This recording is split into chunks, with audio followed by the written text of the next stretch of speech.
ya a Apocalipsis capítulo 3, amables hermanos. Vamos a ir a Apocalipsis capítulo 3, el último libro de la Biblia, ¿verdad? Vamos a ir ahí y hoy nos corresponde precisamente el mensaje a la iglesia de Sardis. El mensaje a la iglesia de Sardis. Padre nuestro que estás en los cielos, Señor, clamamos hoy por tu palabra. Ayúdanos para que podamos predicar este mensaje, Señor, con toda bendición, para que podamos todos unánimes juntos recibir esta palabra bendita, esa palabra gloriosa, Señor, que tú tienes para cada uno de nosotros. Señor, ayúdanos para que podamos poner por obra lo que hoy nos quieres entregar.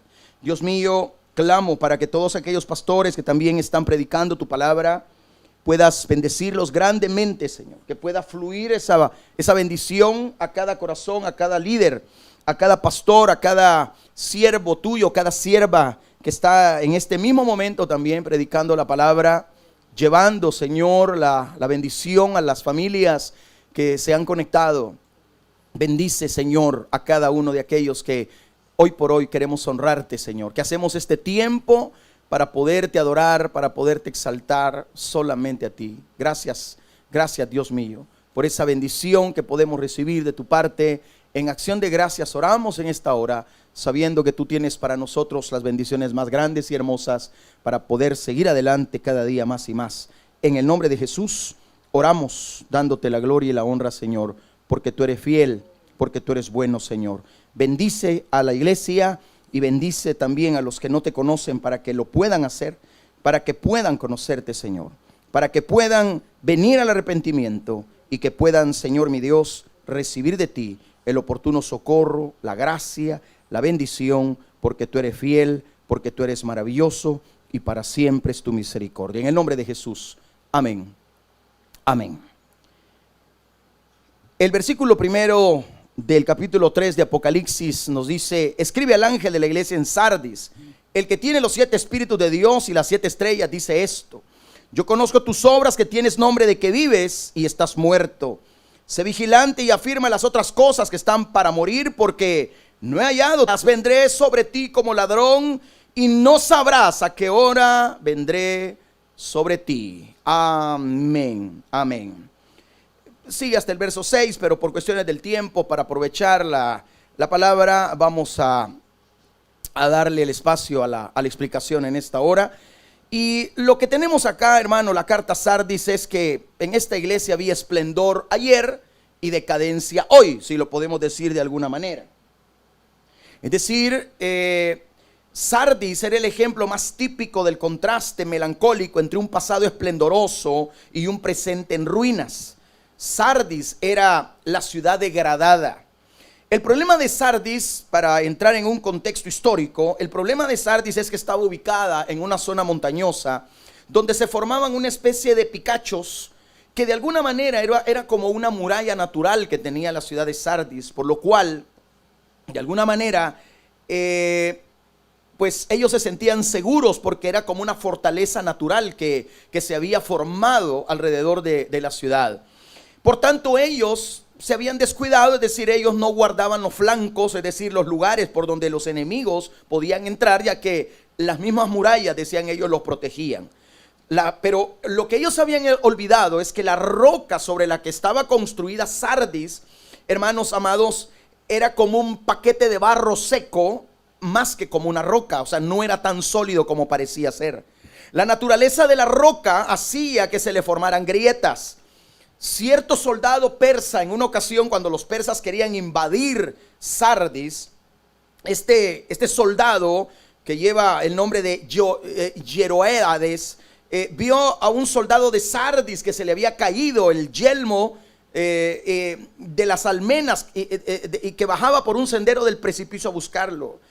Jeroeades supuso que habría una grieta en la roca por la que alguien que fuera ágil para escalar bien pudiera entrar a la ciudad. Así como podían salir por una grieta, podían entrar otros.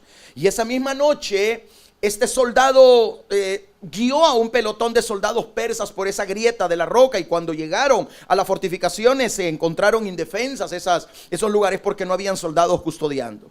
Los de Sardis se consideraban demasiado a salvo como para tener que montar la guardia, y así fue como cayó Sardis en una primera instancia.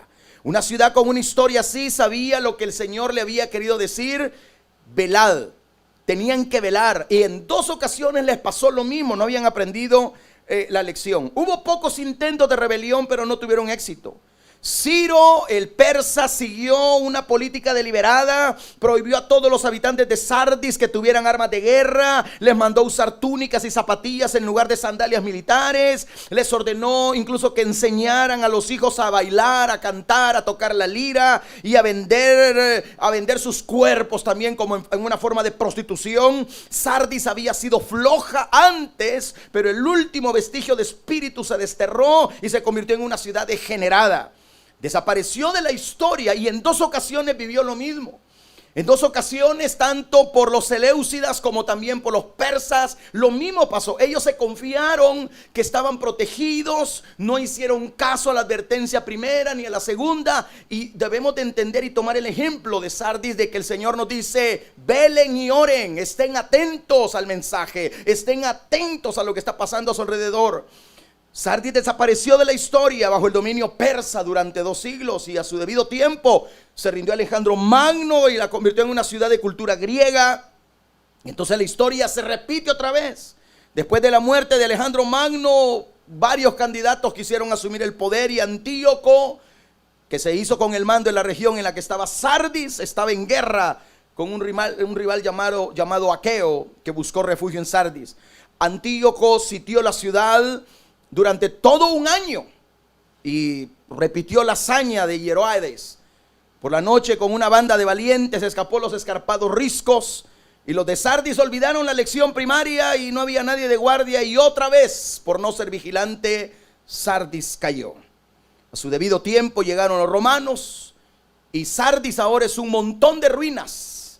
Y es por ello que en el año 17 un terremoto la destruyó y asoló toda la tierra. Y eso es la historia de Sardis.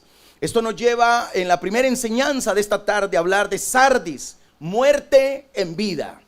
Muerte en vida. Esa es la primera enseñanza que le quiero mostrar a usted, porque eso es lo que la Biblia nos enseña.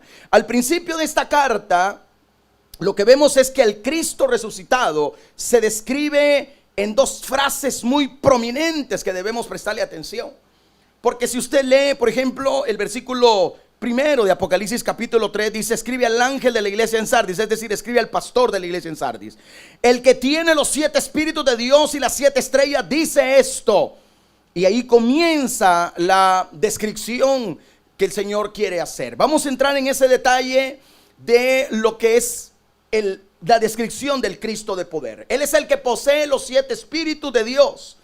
Ya nos hemos encontrado esta frase en Apocalipsis 1:4. Dice Juan a las 7 iglesias que están en Asia: gracia y paz a vosotros del que es y que era y que ha de venir, y de los 7 espíritus que están delante, dice, de su trono. Vamos a describir que el que posee los 7 espíritus de Dios puede significar 2 cosas. En primer lugar, denota el espíritu con sus 7 dones, una idea basada en Isaías capítulo 11 versículo 2, que dice: y reposará sobre él el espíritu de Jehová, espíritu de sabiduría y de inteligencia, espíritu de consejo y de poder, espíritu de conocimiento y de temor de Jehová. Allí tenemos los 7 dones que tienen que ver precisamente con el Espíritu de Dios, que denota esa bendición, una idea basada en esa descripción que el profeta Isaías nos hace en el capítulo 11, versículo 2 de su profecía. Pero también denota el Espíritu en sus 7 operaciones. Es decir, hay 7 iglesias, pero en cada una de las iglesias el Espíritu Santo opera con toda su potencia, con toda su presencia, con todo su poder. Los 7 espíritus pues representan la plenitud de los dones del Espíritu y de su presencia en las iglesias. Tenemos que entender, iglesia amada, que cada uno de nosotros debe valorar lo que el Señor ha hecho en cada congregación, en cada iglesia, puesto que las iglesias deben estar llenas del Espíritu Santo. El pueblo, me refiero pues al pueblo, tiene que sentirse lleno del poder del Espíritu Santo. El Señor es el que posee esos 7 espíritus de Dios. Él es el que tiene esas 7 operaciones también de una manera grande. Y a mí me gusta cuando Isaías lo describe diciendo: espíritu de sabiduría, de inteligencia, de consejo, de poder, de conocimiento, de temor de Jehová.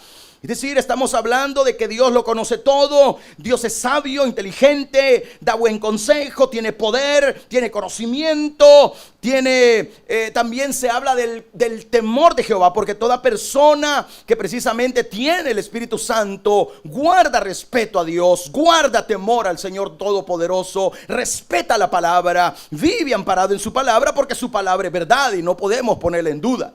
Ahora, también esto tenemos que entenderlo de esta manera, que la palabra del Señor es clara cuando nos enseña que Él es el que tiene también las 7 estrellas. Las 7 estrellas representan las 7 iglesias y sus ángeles. Y eso es importante también notarlo. La iglesia es posesión de Jesucristo. Muchas veces los hombres actuamos como si la iglesia perteneciera a nosotros, pero realmente le pertenece a Jesucristo, y todos los que en ella hay somos sus siervos. En cualquier decisión acerca de la iglesia, el factor decisivo debe ser no lo que la persona quiera hacer, sino lo que Cristo quiere que se haga.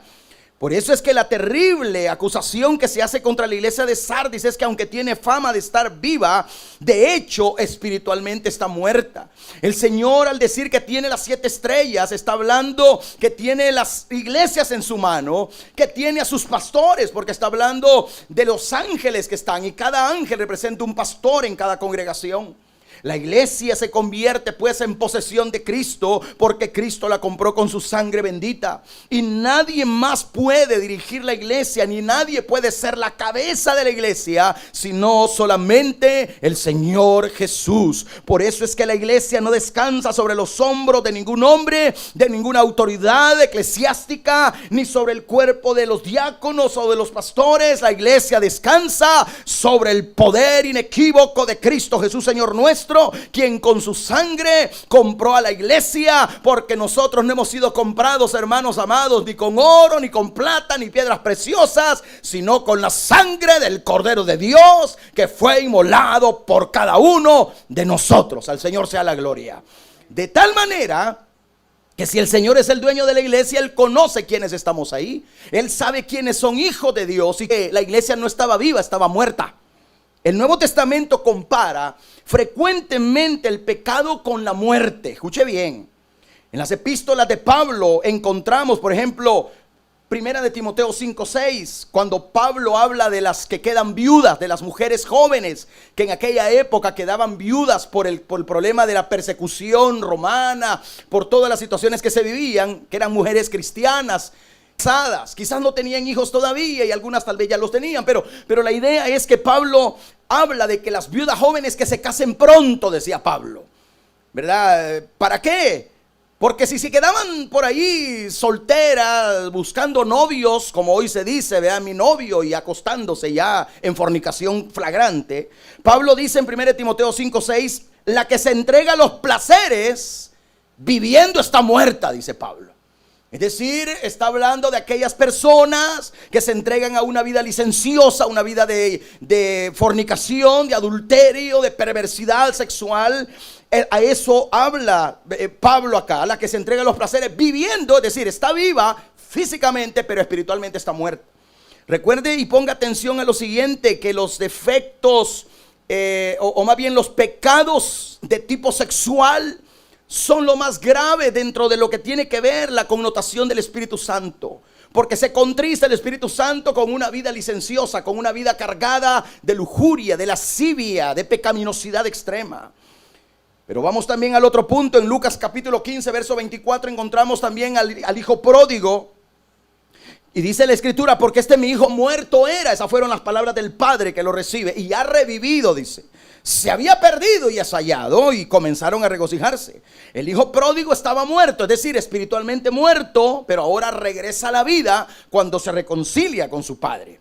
Los cristianos de Roma, por ejemplo, son personas que han pasado de estar entre los muertos para estar entre los vivos. Romanos 6:13 lo dice Pablo. Tampoco presentéis vuestros miembros al pecado como instrumentos de iniquidad, sino presentaos vosotros mismos a Dios como vivos de entre los muertos, y vuestros miembros a Dios como instrumentos, dice, de justicia. Nuestras manos, nuestros pies, nuestra mente, nuestra boca, nuestra lengua, todo tiene que presentarse para exaltar al Señor. No podemos vivir como los paganos, hermano, usando nuestras manos para lo malo, usando nuestros ojos para lo malo, nuestra lengua calumniando, chismeando, hablando lo que no tenemos que hablar. Por eso la palabra del Señor establece que aquellos que estaban muertos han pasado de muerte a vida, los que han nacido de nuevo.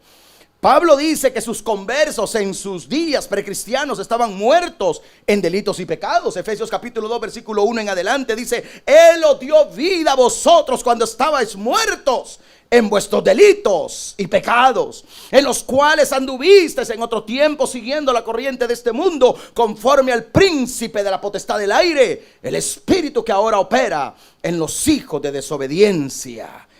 Es decir, nosotros éramos hijos de desobediencia. Éramos hijos de Satanás. Ahora, déjeme explicarle algo que es sumamente importante. El pecado es la muerte de la voluntad. Si hablamos de que Sardis estaba muerta y los pecadores están muertos, estamos hablando de que el pecado es la muerte de la voluntad. Si uno acepta las invitaciones del pecado durante un tiempo suficientemente largo, llega a un estado cuando ya no puede aceptar ninguna otra invitación. Los hábitos se apoderan de la persona de tal manera que ya no puede romper con esos hábitos. Uno llega, como decía Séneca, a aborrecer sus pecados, pero también a amarlos al mismo tiempo. Y un verdadero creyente tiene que romper todo hábito que no glorifica a Dios. El problema de nosotros es que llegamos a convivir tanto con el pecado, que razón tenía Séneca, el escritor griego, a decir que odiamos el pecado, pero al mismo tiempo lo amamos porque volvemos a caer en él. Y ese es un problema, porque el pecado es la muerte de la voluntad. Ya no tenemos la voluntad de cambiar. ¿Cuántas personas a estas alturas, hermano, han caído en esa situación? La pandemia no los ha cambiado para mejorar, sino para empeorar. Nos damos cuenta hoy que muchas personas en las iglesias solamente era de día domingo su comunión con el Señor. Domingo por la mañana o domingo por la tarde. Al estudio bíblico pues no mucho le llegaba a la gente llegar, ¿verdad? Valga la redundancia. No mucho le agradaba porque el estudio, y todavía veo que a muchos el martes les pesa entrar, a pesar de que desde la casa pueden estar estudiando con nosotros una carta preciosa como la de Pedro, pero no lo quieren hacer. Les da pereza, les da, no sé, comezón estudiar la palabra. Es decir, hay una situación ahí que es grave, porque la iglesia que no ama la palabra no aprendió a amar todavía al Rey de Reyes, al escritor de la palabra. Y hoy nos damos cuenta de que esto de ser iglesia no era cuestión de estar solo el domingo, o de ir tal día, o de estar la semana entera haciendo un montón de cosas. Nos damos cuenta que hoy la verdadera iglesia es un organismo vivo que necesita entender que el pecado es la muerte de la voluntad, que tenemos que romper con esos pecados que para nosotros no son pecados, son malos hábitos. Malos hábitos. Nos adecuamos y nos adaptamos a vivir en eso toda la vida. Y si nosotros seguimos en eso todo el tiempo, aún diciendo que somos creyentes, todavía estamos muertos en delitos y pecados.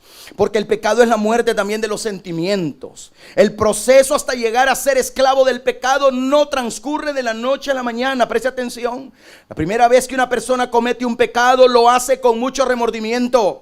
Aquel que golpea, le duele haber golpeado. Aquel que ofendió, le duele haber ofendido. Aquel que robó, le duele haber hecho eso. Sin embargo, pronto va pasando aquello y nos volvemos, hermano, mentirosos, falsos. Y somos, hermano, de los que nos andamos excusando siempre, y somos maestros del engaño, haciendo las cosas negativas y diciendo: es que aquel peca y yo lo que hago no es tan grave. ¿Por qué? Porque los sentimientos se han opacado y en muchos ya están cauterizados de la conciencia, y eso trae problemas serios.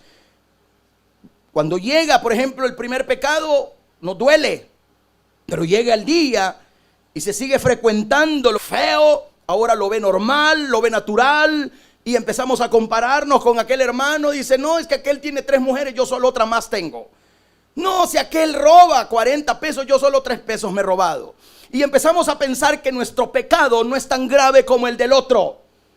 El pecado, como decía un escritor, petrifica los sentimientos, nos hace duros. Por eso la gente no se alegra en la palabra. Por eso es que la gente no le gusta la oración. Por eso es que las personas en las iglesias la Biblia la ven como pesada. La palabra la ven que ya va a empezar el pastor a hablar de pecado, y algunos se levantan y van a tomar agua. Ahorita ya se levantaron algunos a tomar café con pan. Y hay gente que está pensando y dice, no, yo veo para otro lado. El problema es que aunque usted vea para otro lado, y aunque se esté tomando el café con pan, y aunque usted quiera hacer lo que quiera hacer, el pecado sigue ahí. Y usted no va a evitar eso si no se convierte realmente al Señor. Entonces estamos hablando de lo grave que es esto. Y el pecado es la muerte de todo lo amable. Oiga bien, lo terrible del pecado es que puede apoderarse, se puede apoderar de las cosas más preciosas y convertirlas en algo horrible. Por medio del pecado, la aspiración de lo más alto, de lo más sublime, se convierte en un anhelo de poder. El deseo de servir puede llegar a ser una intoxicación de ambiciones personales. El deseo de amor puede degenerarse en una pasión de concupiscencia. El pecado es el asesino de todo lo precioso que hay en la vida. Por eso es que la palabra del Señor dice que el ladrón, el diablo, vino a matar, hurtar y destruir. Pero Cristo vino a deshacer las obras del diablo. Él vino a buscar lo que se había perdido. Y nosotros estábamos muertos en delitos y pecados. Mas ahora, dice la palabra del Señor, hemos resucitado a novedad de vida. Porque por gracia somos salvos por medio de la fe. Y esto es un don de Dios, no por obras, para que nadie se gloríe. Puesto que las obras que en las que ahora andamos fueron puestas desde antes de la fundación del mundo, para que nos aferremos a la palabra, para que nos aferremos al Cristo de poder, y todo mal hábito, todo mal sentimiento, toda obra contraria sea puesta delante del Señor, porque ya lo dijo el apóstol Juan: os escribo estas cosas, hijitos, para que no pequéis. Pero si alguno hubiere cometido pecado, a Jesucristo tenemos el justo, porque Él es nuestro abogado. Él es el que intercede, Él es el que pelea, Él es el que está ganando la victoria por cada uno de nosotros. Así que no hay pecado que se escape de la mano del Señor. Usted tiene que descansar en eso. Solo por la gracia de Dios podemos escapar a la muerte del pecado. Sardis era una iglesia sin vida, lamentablemente. La falta de vida de la iglesia de Sardis tenía un extraño efecto. La iglesia de Sardis no tenía el problema de ninguna herejía. Si usted le presta atención a la escritura, si usted le presta atención a la Biblia que estamos leyendo acá, Apocalipsis capítulo 3, yo quiero que usted lo vea, que usted se dé cuenta de lo que estamos estudiando acá. Vea usted en el capítulo 3, dice: yo conozco tus obras, en la última parte del versículo 1. Que tienes nombre de que vives y estás muerto. Ya dijimos lo que es el pecado: muerte de la voluntad, muerte de los sentimientos y muerte de todo lo amable. Pero dice en el verso 2, sé vigilante. Le dije al principio que esta iglesia no fue vigilante. Los atacaron una vez, los atacaron otra vez, los atacaron otra vez, y nunca aprendieron la lección. Afirma las otras cosas que están para morir, porque no he hallado tus obras perfectas delante de Dios. Fíjese que si usted le presta atención a eso, acá la iglesia de Sardis no tenía problemas de herejía como la tuvieron las otras iglesias atrás. Aquellas iglesias de atrás, las que vimos ya, las 4 primeras, tenían el problema de la doctrina de Balaán, la doctrina de los nicolaitas. Tenían el problema también de la doctrina de Jezabel, que se había incorporado a las iglesias que estaban ahí. Grave. Pero a esta iglesia no se le encuentra ninguna herejía. Esto es curioso. Y es que la herejía siempre es el producto de una mente inquisitiva. Aquellas mentes que son muy pensantes, que toman un versículo y le quieren sacar y sacar y sacar, pero no son guiados por el Espíritu Santo, tienen un peligro, son muy inquisitivos y pueden llegar a perturbarse con un solo versículo o con un capítulo o con un libro de la Biblia, porque no son guiados por el Espíritu. Y pueden llegar a formar herejías, porque toda herejía tiene base en la misma Biblia. Por eso es creíble, porque si viene de la Biblia, dice la gente, pues entonces es la voz de Dios. Y si es la voz de Dios, hay que creerla, hay que creer a la palabra. Pero muchas veces no tiene sustento bíblico. Sacamos textos, los sacamos de contexto para tener un pretexto de pecar y de hacer cosas que son negativas. El diablo le citó la palabra viva al Señor en 3 ocasiones en el capítulo 4 del Evangelio según San Mateo. ¿Sí o no? Fue la Biblia la que le citó. Se la citó claramente, pero también el Señor respondió con la santa palabra para declarar que no solo de pan vive el hombre, sino de toda palabra que sale de la boca de Dios. Para citar que no tentarás al Señor tu Dios, y para decir que solo a Él servirás y al Señor tu Dios adorarás. Aleluya. Porque no tendremos dioses ajenos delante del Señor. Todo aquello que nos roba tiempo, todo aquello que nos enferma, que nos quita tiempo, que nos está absorbiendo, que hasta nos cansa todo el día. Esos son dioses que no deberían de existir en nosotros. Esos son hábitos que nos están matando, que están matando nuestra voluntad. No hay voluntad de congregarse, no hay voluntad de leer la Biblia, no hay voluntad de orar. ¿Por qué? Porque en los dioses ajenos perdemos el tiempo y perdemos la fuerza y hasta nos enfermamos. Ay, me duele aquí, ay, me duele allá. Qué raro, para orar le duele, pero para andar con los dioses ajenos no. Entonces uno se pregunta, ¿a quién adora de verdad? ¿A quién adora? Muchas personas dicen, no, voy a ir al mascón. Pero si lo invito a la iglesia, ay, mira qué cansado me siento. ¿Y el mascón? No, que la película y la novela. Y que mire todo el día en lo mismo. ¿Cómo no le va a doler la carreta de años? Si todo el día lo entrega a los dioses paganos. Entonces eso es lo que la Biblia me está diciendo. Oiga bien. No hay nada peor que el estado de uno que es bien ortodoxo, celoso de la palabra, porque es demasiado perezoso para pensar las cosas por sí mismo. Hay gente que es perezosa para leer la Biblia porque no quiere pensar tampoco en lo grande que es Dios. Más le valdría una herejía que le preocupara, muy sinceramente, que un cuidado extremo de la iglesia que la traiga de cabeza a la persona. Porque hay personas que se preocupan mucho porque la iglesia, que la ventana se cierre, que la puerta se abra, que el piso brille, que la Biblia no se me vaya a bajar. Si nunca la lee, nunca la va a bajar, no se preocupe. No, pero no manchen la Biblia. ¿Y por qué? Si aquí se marca para estudiar la profundidad. Hay gente que se preocupa. No ponga la Biblia en la silla, me dijo una vez una hermana a mí. Usted pondría el pan francés en la silla que se va a comer. No, el pan no, pero ¿y qué tiene la Biblia? ¿Tiene algún poder mágico? Si no la pongo por obras, es un libro más.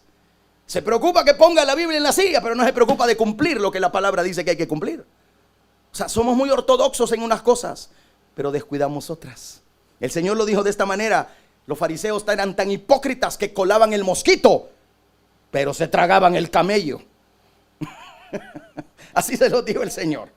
¿Verdad? Eran ciegos guiando a otros ciegos. La iglesia de Sardis no era objeto de ningún ataque desde el exterior. No. Ni por parte de paganos, ni tampoco de judíos. La verdad es que estaba tan muerta que no valía la pena atacar esta iglesia. Ese es el problema. ¿Por qué no habían herejías? Porque estaba muerta. Escúcheme con atención. Las epístolas de Pablo describen a los que se habían desviado de la fe verdadera, pretendiendo tener una forma de piedad, pero mostrando que no tenía ninguna eficacia. Según de Timoteo 3:5. Tendrán apariencia de piedad, pero ¿qué va a pasar con ellos? Negarán la eficacia de ella. ¿Qué tenemos que hacer? Evitarlos. Así nos dice Pablo.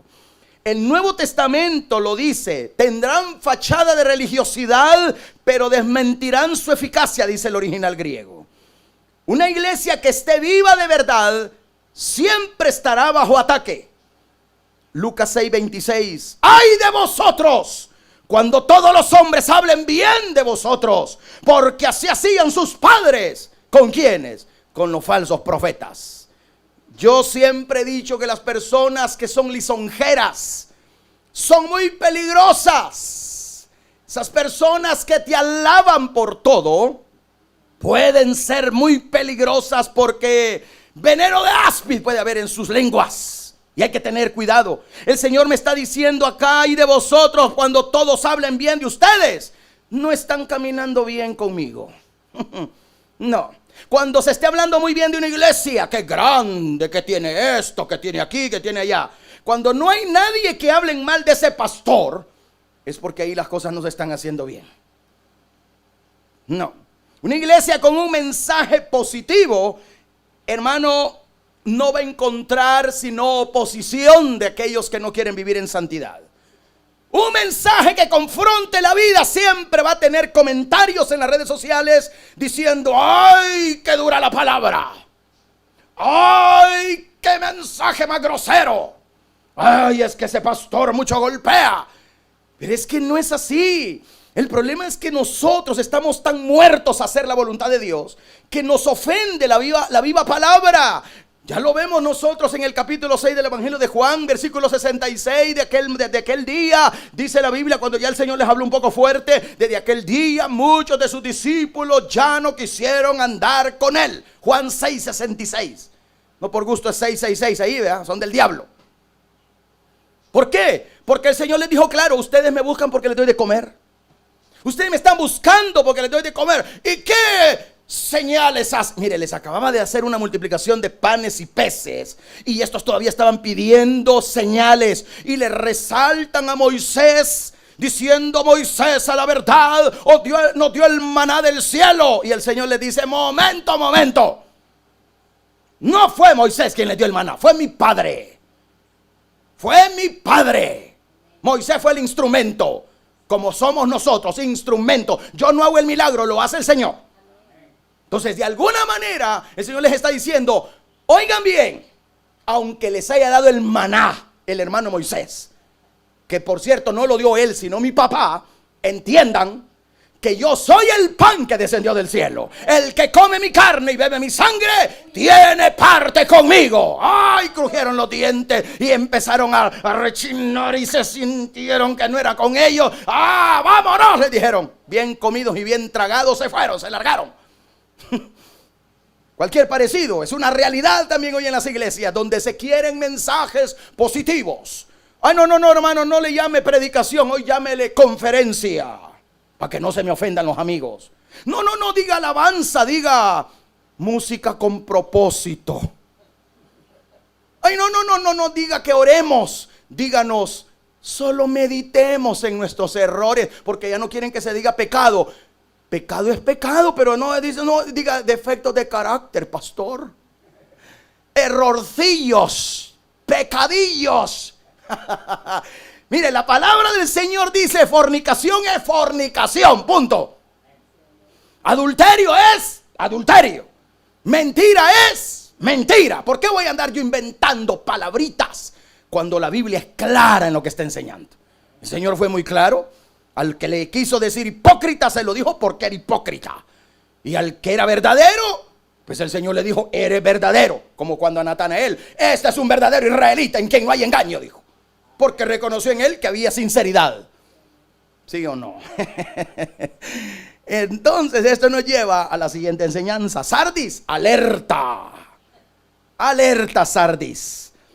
Ahí lo que encontramos en el capítulo 3 dice: acuérdate de lo que has recibido y oído, guárdalo, arrepiéntete, pues si no vela, vendré sobre ti como ladrón y no sabrás a qué hora vendré sobre ti.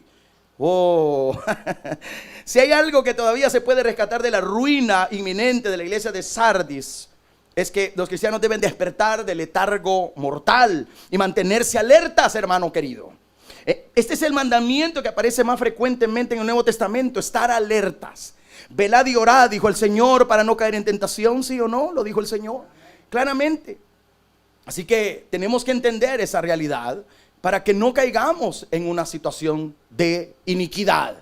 Por eso es que esto nos enseña que el estado de alerta debe ser la actitud constante del cristiano. Escucha bien, el estado de alerta debe ser la actitud constante del cristiano. Romanos 13:11 nos dice el apóstol Pablo: y esto conociendo el tiempo, que es ya hora de levantarnos del sueño, porque ahora está más cerca de nosotros nuestra salvación que cuando creímos. Aleluya. Primera de Corintios 16:13 dice el apóstol Pablo: velad, estad firmes en la fe, portaos varonilmente y esforzaos. Aleluya. Se ha dicho que la vigilancia eterna es el precio de la libertad, y el estado eterno de alerta es el precio de la salvación. Todo creyente tiene que estar alerta. Sardis tuvo ese problema. Ellos fueron atacados varias veces y siempre era el mismo error. Dejaban sin atalaya ahí las fortificaciones. Ellos pensaban, estamos seguros, pero los enemigos se colaban entre las grietas que habían en las rocas. Se colaban y llegaban al punto álgido para dañar y perjudicar a la ciudad, hasta destruirla totalmente.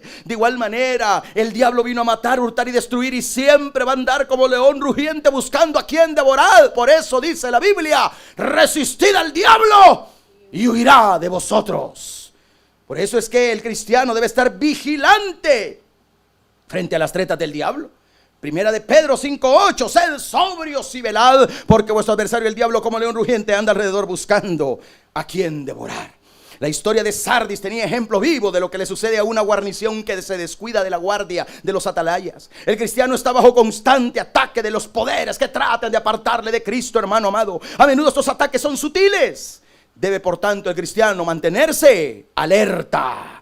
El cristiano debe estar en guardia contra la tentación. Mateo 26:41: velad y orad para que no entréis en tentación. El espíritu, la verdad, está dispuesto, pero la carne, dice el Señor, es débil. La tentación espera que bajemos la guardia para atacarnos.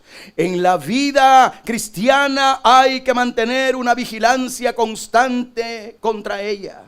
Hay que entender, hermano amado, que hoy nuestra vida se vuelve un tanto difícil. Tenemos tentaciones y aún dentro de nuestras propias viviendas.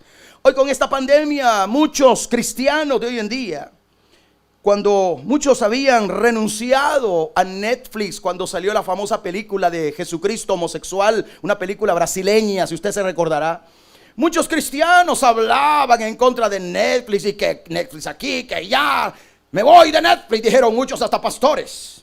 Había perdido muchos suscriptores en esos días.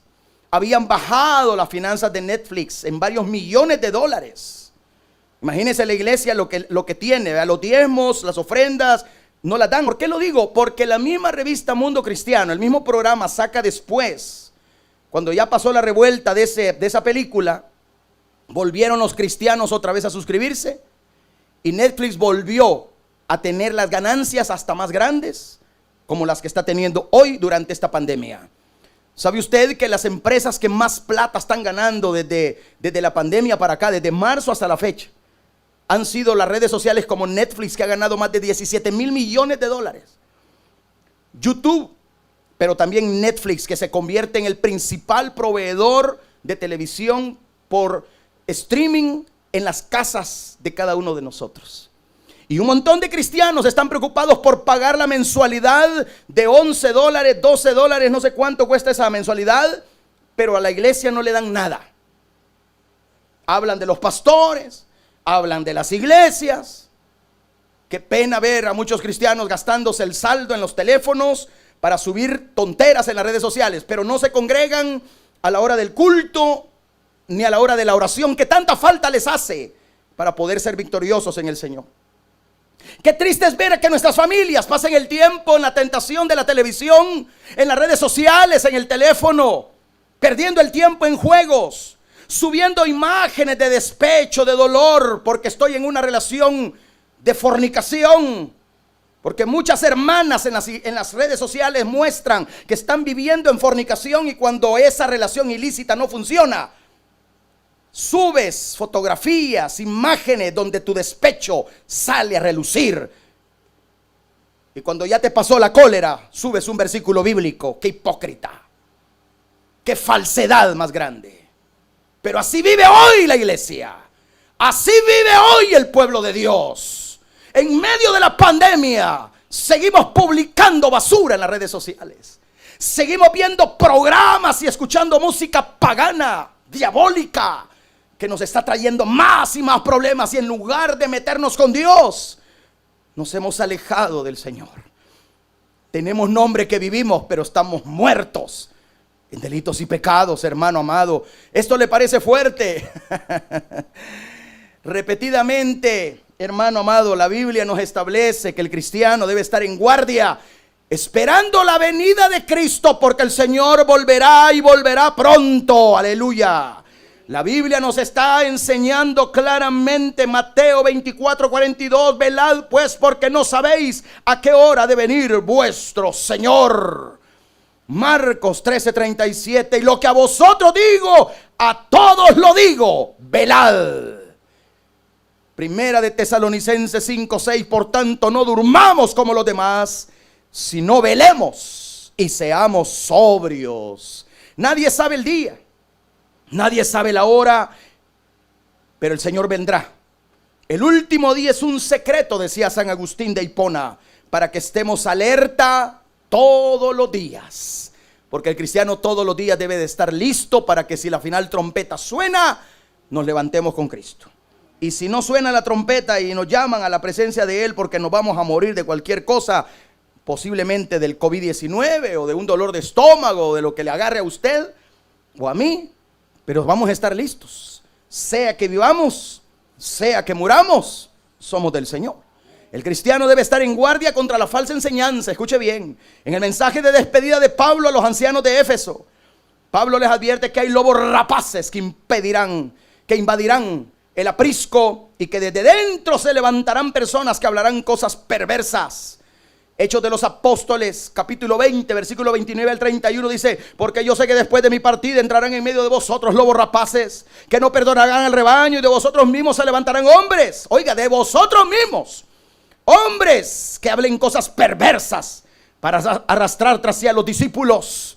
Por tanto, velad, acordándoos que por 3 años de noche y de día, decía el apóstol Pablo, 3 años de noche y de día, no he cesado de amonestar con lágrimas a cada uno de ustedes.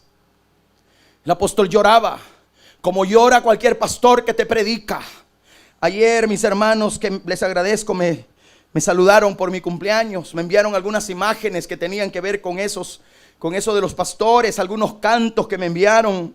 Les agradezco esos cánticos que me enviaron, donde se habla de los pastores, que lloramos cuando predicamos, que lloramos cuando enseñamos, que sufrimos muchas veces por ver el pecado de las iglesias que nos ha tocado, hermano, pastorear.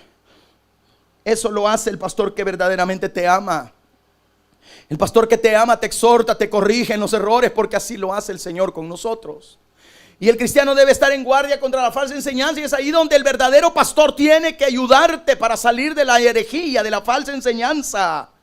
Y es que, hermano amado, el cristiano tampoco debe olvidar que aunque él esté alerta esperando a Cristo, Cristo lo está vigilando al cristiano también. A nosotros se nos olvida que todo paso que damos el Señor nos está viendo. Nosotros nos cuidamos del pastor, nos cuidamos de la esposa, del esposo, andamos cuidándonos que no nos miren, pero ¿y qué del Señor? O sea, hay que entender esto, hermanos amados. No hay que olvidar que Cristo nos está vigilando. No he encontrado, le dice aquí a la iglesia, tus obras correctas. Aquí nos salen al encuentro 2 grandes verdades que se están dando aquí. Cristo espera algo de nosotros. A menudo le consideramos alguien a quien acudimos en busca de cosas el Señor. Oiga, estamos considerando al Señor solo para buscar cosas. Buscamos su fuerza, buscamos su ayuda, buscamos su apoyo, buscamos su consuelo y nuestro servicio correcto. Escuche bien, Él está esperando nuestro amor, nuestra lealtad y nuestro servicio correcto. No estoy hablando de servicios que se hacen hacia la media, no. Servicios correctos, con oración, con palabra, con entrega total y genuina. Lo que debemos hacer es lo que no tenemos más remedio que hacer. Destino, lo que debemos hacer. ¿Qué es la fatalidad? Lo que no tenemos más remedio que hacer. Destino, lo que debemos hacer. Porque hay gente que dice, no, y el destino está escrito. No, es lo que usted tiene que hacer. Usted tiene la capacidad, la autoridad y la bendición suficiente para cambiar su destino. No esté pensando que el horóscopo de mañana le va a cambiar su vida. No esté pensando que Walter Mercado, que por cierto ya se murió, le va a venir a traer el horóscopo y con eso usted va a cambiar. No, señor. El cristiano no cree en fatalidades inevitables, pero sí cree en un destino que podemos cambiar a través del clamor, a través de la oración que se hace en la presencia del Señor. De cada uno de nosotros Cristo espera algo, y a cada uno de nosotros nos corresponde hacer algo o mucho. por nosotros y por los demás, mis amados hermanos. Así que lo que vemos acá es que el Cristo resucitado dice: acuérdate de cómo recibiste y aceptaste el evangelio. En el versículo 3 usted lo puede ver. De lo que has recibido y oído, dice, guárdalo y arrepiéntete. El Cristo de poder les está diciendo a los cristianos dormidos y muertos de Sardis que tengan presente siempre la emoción con que oyeron por primera vez las buenas nuevas de salvación. Es un hecho de la vida que hay cosas que agudizan la memoria, que se ha vuelto insensible. Cuando por ejemplo volvemos a una tumba, ¿verdad? El dolor al que los años le quitaron el filo vuelve a ser agudo otra vez. Cuando uno ha perdido a un familiar, uno lo recuerda, pero cuando va al cementerio lo empieza a recordar más, porque vuelve otra vez el recuerdo de cuando ellos estuvieron vivos y cuando murieron, ¿sí o no? Una y otra vez el cristiano debe encontrarse ante la cruz y recordar lo que Dios ha hecho por él en Jesucristo. Acuérdate qué hizo Jesús por tu vida, pueblo amado. No me vengas a contemplar a tus dioses, a tus ídolos. Contempla a tu Dios, al Rey de Reyes y Señor de Señores, al que dio su vida por ti, al que puede bendecir tu vida cada día más. El Cristo resucitado le dice a la iglesia de Sardis: arrepiéntete. Y este es un imperativo que nos da una acción concreta que tenemos que realizar. En la vida cristiana debe haber un momento decisivo. Un momento decisivo cuando una persona decide dejar el viejo camino y empezar un nuevo camino. No es fácil, pero hay que hacerlo. Nosotros tenemos la tendencia a decir: mañana voy a cambiar. Hoy voy a seguir, mañana cambio, sí, mañana. Cuando uno dice mañana hago dieta, ¿verdad? También así decimos: no, ya no voy a seguir haciendo esto, vaya, pues está bueno, hasta aquí llegué. Mañana van a ver a otro hombre. El mismo sigue siendo. No cambió. Entonces, ¿qué dice la palabra? Mira, arrepiéntete. Me dice a mí: pastor, arrepiéntete. Mira de dónde has caído, qué estás haciendo. ¿Estás haciendo bien las cosas? ¿Qué has hecho todo el día? ¿Qué has estado haciendo durante todo el día? ¿Has estado orando? ¿Has leído la palabra? ¿O hasta hoy abriste la Biblia durante todo el día que has tenido? ¿Hasta hoy la estás estudiando? ¿Qué harás después cuando terminemos? ¿Saldrás corriendo para ver la película y ojalá termine rápido el pastor porque ya tengo hambre? Porque me urge ir a hacer los frijoles con chorizo. Porque me urge ir a regar las plantas. A veces nosotros estamos metidos en la iglesia o en este servicio con la mente en otro lado. Más cuando la palabra nos está, como dice la gente, nos está rasurando. El Cristo resucitado dice: cumple los mandamientos del evangelio. Oye, aquí tenemos de nuevo un imperativo que indica acción continua. No es para mañana, es para hoy. Quiere decir: no dejes nunca de cumplir los mandamientos de mi palabra, dice el Señor. Aquí tenemos una advertencia contra lo que podríamos llamar un cristianismo discontinuo. Muchos de nosotros somos cristianos por ratos nada más, pero la mayor parte de las veces nos portamos como si no fuéramos cristianos para nada. Empezamos a caminar como camina la vecina pagana. Parecemos más de la catedral que de la iglesia evangélica. Igual que ellos, dejados, como el vecino borracho, malcriado, igual que ellos, que se congregan allá donde toman cerveza y no la Santa Comunión. Nos comportamos igual que ellos, acordándonos de Dios solo cuando medio abrimos la Biblia en el culto, pero durante el día no nos acordamos. Está el mandamiento de velar. Escuche bien, hay un antiguo dicho latino que dice: los dioses andan con los pies envueltos en lana. ¿Qué es eso, hermano? Que la llegada es silenciosa e inadvertida. El Señor vendrá. Pero escúchame bien, eso no sucede a los que viven en la presencia de Cristo, porque nosotros entendemos que vendrá como ladrón. Vendrá como ladrón para los que no le conocen. Te voy a aclarar esto. Vendrá como ladrón para los que no le conocen, porque los tomará de sorpresa. Pero el verdadero creyente no lo tomará por sorpresa. ¿Por qué? Porque el verdadero creyente siempre está pendiente de la venida de su Señor. El ladrón llega donde no lo esperan. Nosotros sí estamos esperando al Señor. Nosotros sí. Nosotros no estamos perdiendo el tiempo ni abriendo la boca donde otros. No, estamos metidos con el Señor, y es por eso que el que camina con el Señor no le puede tomar por sorpresa su venida, porque estamos preparados para recibirle en gloria, para que la final trompeta suene y los muertos en Cristo resuciten primero, y los que estemos con vida entremos a la patria celestial para gozarnos verdaderamente con Él, hermano amado, y estar por toda la eternidad con el Rey de Reyes y Señor de señores. Aleluya. Sardis, los pocos fieles. El versículo 4 dice: pero tienes unas pocas personas en Sardis que no han manchado sus vestiduras y andarán conmigo en vestiduras blancas, porque dice son dignas. Pocas personas, poco fieles. Wow. Hasta en Sardis hay unos pocos fieles. No todos estaban muertos. Fíjense que había un rayito de esperanza aquí. Cuando Abraham estaba intercediendo ante Dios por Sodoma, le dijo en Génesis 18:25: Señor, lejos de ti el hacer tal que hagas morir al justo con el impío, y que sea el justo tratado como el impío. Nunca tal hagas. El juez de toda la tierra no ha de hacer lo que es justo, le dice Abraham. Mire qué oración esa, más de poder, ¿verdad? Esas oraciones sí son oraciones de poder y de bendición. O sea, estaba hablando como verdadero hijo de Dios. En la antigua historia de los reyes, Abías fue el único de los hijos de Jeroboam que fue sepultado normalmente, fíjese, porque en él se halló cosas buenas delante del Señor. Así lo dice el primer libro de Reyes 14. Dios nunca deja de buscar a los fieles, que no se le pierden en la multitud de los malvados. Los fieles nunca nos vamos a perder entre el montón de malvados. No, ya los malvados están ya ahí reservados para el día de la matanza. Se dice de los fieles que no se han ensuciado las vestiduras, así lo dice aquí. Santiago nos decía en Santiago 1:27: la religión pura y sin mácula delante de Dios el Padre es esta: visitar a los huérfanos y viudas en sus tribulaciones y guardarse sin mancha del mundo, nos dice Santiago.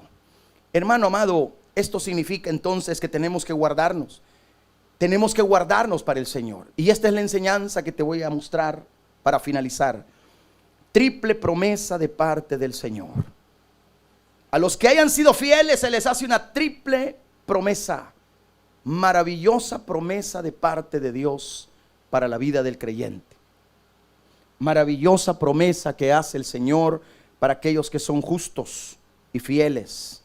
Y aunque son pocos, pero pueden manifestar su grandeza en la presencia del Señor, porque Dios ha sido bueno y para siempre su misericordia. Por eso la bendición es: serán vestidos con ropas blancas. Y eso es maravilloso. Con ropas blancas. Resplandecerán como el sol en el reino de su Padre. Se dice de Dios que se cubre de luz como con una túnica. El Salmo 104, versículo 2. El que se cubre de luz como de vestidura, que extiende los cielos, dice, como una cortina. ¿Qué significan esas vestiduras blancas? Que en todo tiempo sean blancos, dice Eclesiastés, sus vestidos. En todo tiempo y nunca falte ungüento sobre tu cabeza. La ropa blanca representa el hecho de que los fieles serán huéspedes en el banquete del Señor Dios Todopoderoso. Qué bendición más grande. Tendremos la oportunidad de estar con el Rey de Reyes y Señor de los señores, porque Dios ha sido bueno y nos ha permitido esa bendición. Hermano amado, sus nombres, dice, no serán borrados del libro de la vida. Y es que el libro de la vida es una concepción que se encuentra a menudo en la Biblia. No está diciendo el Señor que va a borrar el nombre y que perdemos la salvación y que vamos a ir a condenación. Los que verdaderamente hemos nacido de nuevo no perderemos nunca la salvación. El Señor lo que está afirmando es: les aseguro que estarán conmigo. Les aseguro precisamente que estarán conmigo y que serán de bendición y bendecidos. Asimismo dice Filipenses 4:3: te ruego a ti, compañero fiel, que ayudes a estas que combatieron juntamente conmigo en el evangelio, con Clemente también y los demás colaboradores míos, cuyos nombres están en el libro de la vida. ¿Qué nos está diciendo la palabra del Señor? Hermano amado, que nuestros nombres están seguros en el libro de la vida. No así los malos, no así los perversos, no así aquellos que se han manchado sus vestiduras haciendo lo que no tienen que hacer. Hermanos amados, debemos de entender la bendición del Señor en nuestra vida. Jesucristo confesará también, y esto es lo tercero, confesará sus nombres ante el Padre y sus ángeles.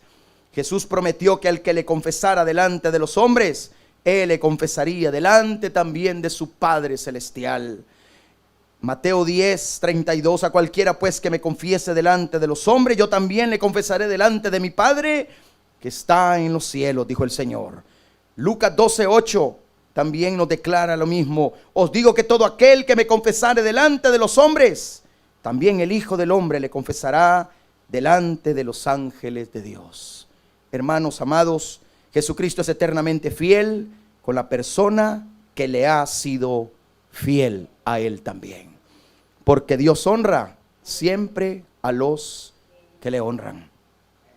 Sardis significa los que escapan. Eso significa sardis, los que escapan. Simbólicamente, sardis abarca el período que comenzó con la Reforma. Cuando terminó la iglesia de Tiatira, comienza la época de Sardis, que fue alrededor del año 1520 y llegó hasta 1750 después de Cristo. Esa romana, pero que ahora ellos daban parte al Señor de que estaban vivos porque así lo quiso Él. En ese tiempo la iglesia que había muerto espiritualmente experimentó una resurrección espiritual en cuanto a lo que a la doctrina se refiere. De tal manera, hermanos amados, nunca, y la reforma que tuvo lugar en Wittenberg, en Alemania, en 1517, el 31 de octubre, llegó a nuestras fechas, a nuestros días, trayéndonos la Biblia, la palabra de Dios, trayéndonos, hermano, esa reforma maravillosa que dio parte para que la iglesia, y le dio la pauta a la iglesia verdadera para que verdaderamente hiciera la labor que el Señor le encomendó en su vida. Por eso es que en este periodo eclesiástico la iglesia tenía nombre de que vivía en esa época de la reforma, pero estaba muerta. Lutero, Melanchthon, y espero yo que a estas alturas también nuestros nombres estén escritos en el libro de la vida del Cordero que fue inmolado por amor a nosotros. Hermanos amados, lamentablemente creo que al final hubo un problema con la conexión. No sé cuántos han logrado mantenerse en la conexión de internet. En YouTube creo que sigue, pero en Facebook creo que se perdió. Sin embargo, tenemos que decirlo claramente, hermanos amados, Dios ha sido fiel, Dios ha sido bueno y para siempre ha sido su misericordia. Por eso es que podemos declarar en esta hora, si el Señor nos ha permitido llegar hasta donde estamos, ha sido por su misericordia y por su infinito amor y bondad. Padre nuestro que estás en los cielos, gracias. Gracias por tu palabra que nos has permitido tener. Gracias por tu misericordia y por tu inmenso favor y bondad, Señor. Gracias porque podemos gozarnos en tu palabra, recibir la palabra y ser parte de aquellos, Señor, que no tenemos nombre, que vivimos y estamos muertos. No, estamos vivos para ti, Señor, porque tú nos diste vida y vida en abundancia. Señor, muchas gracias por haber escrito nuestro nombre en el libro de la vida, por habernos dado el privilegio maravilloso, Señor, de ser tus hijos, de ser tu pueblo. Gracias por tu amor y tu bondad. Gracias por la fidelidad que has tenido para cada uno de nosotros. En acción de gracias en esta hora, Señor, hemos celebrado tu victoria porque estamos convencidos, Señor amado, que solo tú puedes obrar en nuestros corazones para honra y gloria de tu nombre. Señor amado, gracias por tu amor y tu bondad. Hermanos, gracias por habernos acompañado en esta hora. Mi hermana Norma Corleto nos dice: dura tu palabra, Señor, pero necesaria es la confrontación. Perdóname, Padre Celestial. Amén, hermana, así es, de eso se trata, ¿verdad? Que reconozcamos y le pidamos perdón al Señor cuando nos hemos equivocado. Porque cuando la conciencia está cauterizada, cuando, como decíamos hoy, la voluntad ya se endureció, pensamos que estamos bien y ya no queremos dejar los hábitos, esos malos hábitos que nos corrompen la vida. De tal manera que si el cristiano puede decir: Señor, me duele este pecado y no lo quiero hacer más, es entonces cuando verdaderamente hay un arrepentimiento en nosotros. ¿Cómo puedo saber yo que he nacido de nuevo? Ahí, cuando me doy cuenta que lo que estoy haciendo no es correcto y lo dejo de hacer, renuncio a eso, ya no sigo igual. Es allí donde le puedo decir: Señor, tu palabra, que es dura pero necesaria, como dice mi hermana, me ha ayudado a entender que lo que estoy haciendo no te agrada, así que hasta aquí llegué con eso. A muchos nos ha tocado así, hermanos, a muchos. El predicar un mensaje de este tipo nos habla a nosotros los predicadores en primera instancia, y luego pues a ustedes como pueblo, pero no para que nos quedemos igual y para que al salir de aquí sigamos igual y en la mañana levantarnos, lo primero es a lo mismo. No, La Biblia se predica para ponerla por obra. Y aunque dura, como dice mi hermana, es bendita la palabra y es buena para que nos ayude. Es útil para redarguir, para enseñar al hombre y a la mujer lo que Dios quiere que hagamos para conocer su perfecta y santa voluntad. Mi hermana Dinora Flores nos dice: Dios le bendiga, familia pastoral, hermosa palabra que nos exhorta y nos guía. Gracias por su entrega, pastores de Dios recibirán la bendición. Amén, hermana, así será. Dios mediante, sigamos peleando esta buena batalla. Mi hermana Ceci Cardona dice: gracias Dios por el mensaje de este día. Dice: hablas a mi vida, dice, de estar alerta. Amén, hermana, así es. Hay que estar alerta, no hay que dormirnos, no hay que estar dormidos haciendo hermanos, lo que el diablo quiere que hagamos. No, al contrario, lo que Dios nos dice que hagamos, eso tenemos que hacer. Mi hermana Cori dice: muchas gracias por la palabra y la enseñanza de este día. Dios lo bendiga grandemente, pastor. Amén, hermanas. Yo espero que hayan recibido todo el mensaje, porque vi que en Facebook, bueno, algunos ya los veo que están ahí en el Messenger conectados, pero no estuvieron aquí en la predicación. Qué lástima, pero bueno. Así que yo espero que hayan podido, porque yo no veo aquí la señal del Facebook. Pero me dicen en Facebook: amén, lo recibo, gracias Padre, dice mi hermana Doris. Mi hermano Rodrigo dice: gloria a Dios, qué palabra más reflexiva y confrontativa. Dice: gracias pastor, que Dios me le bendiga a usted, a la pastora, a la hermana Lidia, al hermano Jorge. Mi hermana Calito Oriana dice: gracias Señor por esa palabra que nos habla a tiempo y nos confronta, pero a la vez nos ayuda. Mi hermana Yasmín dice: qué palabra tan poderosa, pastor, que Dios bendiga su vida, exhortando, instruyéndonos. Amén, hermanas. Entonces sí recibieron, al menos creo yo que no se les cortó del todo, siguieron hasta el final, gloria a Dios. Y lo decía porque hoy que estuve buscando aquí, veo algunos que ya están ahí en Messenger, que no los vi aquí, pero sí tienen saldo para estar en el Messenger. Qué triste, ¿verdad? Si usted me los mira, péguemele un coscorrón y dígale: qué bárbaro, tenés para el Messenger, pero no para la predicación de la tarde. Qué barbaridad, de esos estábamos hablando hoy, que están muertos estos. Qué triste, muertos. Ay, Señor. Mi hermana Claudia dice: qué bueno que Dios siempre nos exhorta, muchas veces hay necesidad. Gracias Señor, dice mi hermana. Amén, hermana Claudia. Amén, así es. Quiero decirle a mi esposa que pase para que nos despida en una oración ella. Quisiera pedirle que me asista en este momento para que el Señor pues nos pueda bendecir en una oración, hermanos, ya que el Señor es fiel, Él es bueno y para siempre es su misericordia. Amén. Amén. Le damos gracias a nuestro Dios Todopoderoso por el privilegio que nos da de estar reunidos para adorar, exaltar su nombre, pero también para ser edificados a través de su bendita palabra. Así es que vamos a cerrar nuestros ojos, levantar nuestras manos en acción de gracias. ¿Por qué? Porque en acción de gracias recibimos siempre el favor de nuestro Dios. Padre, buen Dios que estás en los cielos, te damos gracias, Señor, por esta hora tan preciosa, maravillosa, por esta bendita palabra, Señor, que confronta nuestras vidas, que nos ayuda, Señor, cada día a seguir adelante. Bendice a cada uno de mis hermanos que hoy han tomado esa palabra con fe, Señor, que la pondremos por obra para glorificar más tu nombre, Señor, y para recibir más de ti. Bendice a nuestro pastor, Señor, cúbrelo, guárdalo siempre, fortalécelo, Señor, ayúdalo, Señor, para que sea un instrumento de poder en tus manos siempre para bendición nuestra, Señor. Sabemos que hoy tenemos manos levantadas delante de ti en acción de gracia, reconociendo tu misericordia, tu favor, tu bondad, Señor. Por eso en esta hora declaramos que nada es imposible para ti. Gracias, Señor, porque esta hora está sobrando. Allí dice el Señor, está tocando esa columna, dice el Rey de Gloria. Él está tocando esa espalda ahora para gloria de su nombre, dice el Señor. Hay problemas, muchos en problemas circulatorios, dice el Señor, pero en esta hora, dice, ese torrente sanguíneo, Él lo bendice. Él hace circular esa sangre, dice el Señor. Él está obrando ahora, dice el Señor, en esas manos, dice, esas palmas de tus manos, esas muñecas de tus manos. El Señor está dando fuerza, fortaleza, vigor, dice el Señor, energía, ese cuerpo, dice, pero también, dice, ha tocado y ha llegado a nuestras almas, dice el Señor. Bendito eres, Señor, porque tu palabra es viva y eficaz, más cortante que una espada de doble filo, Señor. Pero gracias, Señor amado, porque tu palabra tiene poder y autoridad sobre nuestra vida. Bendice a tu pueblo, Señor, que recibe con gozo y alegría, Señor, tu bendita palabra. Amén, Señor, y amén. Me dice nuestra hermana mi hermana Morena Castro. Amén, sí, por esa palabra, dice. Amén, hermana. Mi hermana Dayana Mojica. Hermana Dayana Mojica dice... sí aparece en los dos medios, pastor, dice. Sí, gracias, hermana, por estar ahí pendiente y bendice. Decirle el nombre porque seguro que no me oyen, ¿no? Mi hermana Dayana, Dayana Mojica. Dayana Mojica dice que está en los dos medios, dice que se oye. Entonces sí estamos allí. Gracias a Dios. Mi hermano Exxon Zúñiga dice, gracias doy a Dios, dice, por la palabra y por usar a nuestro pastor para bendición de su pueblo. Amén. Sí, hermano amado. Mi hermano Jaime Amilca, mi hermana Morena dice, gracias pastores, que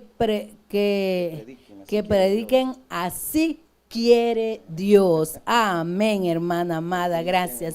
Mi hermana Sara Elena Baires dice, escuché toda la palabra, pastor, en Facebook. Gloria a Dios, hermana. Dice mi hermana Marta de Castillo, aquí estamos viéndolos y escuchándolo, pastor. Gracias, hermana. Mi hermana Isabel Flores dice, bendiciones, hermanos pastores, que Dios les bendiga. Mi hermana Zulma Escobar dice, gracias, Señor, porque tu palabra siempre nos abra tiempo. Gracias, pastor, por su esfuerzo al traernos la palabra siempre. Y unas manitos allí, Dios me lo bendiga, dice. Amén. Mi hermana Yasmín Vanega dice, que Dios bendiga su vida, pastora, la vida del pastor, la familia pastoral. Gracias por siempre estar allí, dice, como nuestros padres espirituales. Yasmín, gracias, Yasmín. Dios les bendiga. Gracias por estar siempre allí buscando lo mejor, que es la palabra de nuestro Dios, para bendición de nuestras vidas. Que el Señor les bendiga grandemente, pueblo amado. Hoy vamos a dejar al pastor para que se despida. Que el Señor les bendiga, los extraño y los amamos mucho. Amén. Muchas gracias, hermanas, hermanos, por sus mensajes, y gracias al Señor, ¿verdad? Que aunque aquí ya no pude monitorear Facebook porque como que se cortó la señal, pero gracias al Señor que pues ustedes dan testimonio que sí lograron pues oír todo el mensaje, ¿verdad? Ya me había desmotivado un poquito al final. Dice, toda la palabra la escuché en Facebook, dice hermana Rosita Hernández. Qué bueno, hermana. Pues sí, bendito sea el Señor, hermanas. Así que me preocupa a veces que no logren terminarlo todo, ¿verdad? Pero sí, gracias a Dios. Y hermana Dayana Mojica pone aquí, hermana Marixa, mire, varias muñequitas, dice, los quiero mucho, dice mi hermana Dayana. Amén, hija, Dios te bendiga, que Dios les guarde a todos. Hermanos, despedimos esa transmisión y mañana día lunes tenemos el culto a las 6:30. A las 6:30. A las 6:30, que es el lunes de oración. Y en la noche, acuérdense, la oración eficaz, porque la oración del justo puede mucho. Así que despedimos esta transmisión. Gracias, hermanos, hermanas.